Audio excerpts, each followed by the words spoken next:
Cerca de Guatemala, Chiapas tiene una cascada majestuosa.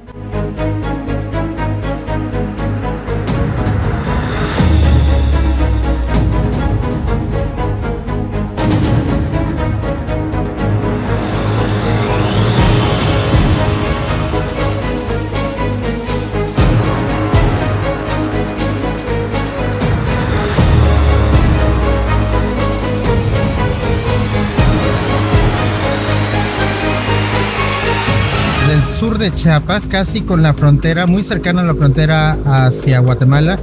Realmente este es un lugar espectacular, extraordinario. Yo creo que es lo mejor que hay en México, realizado por ejidatarios. Muy cerca de la cascada El Chiflón está la hermosa cascada de agua azul.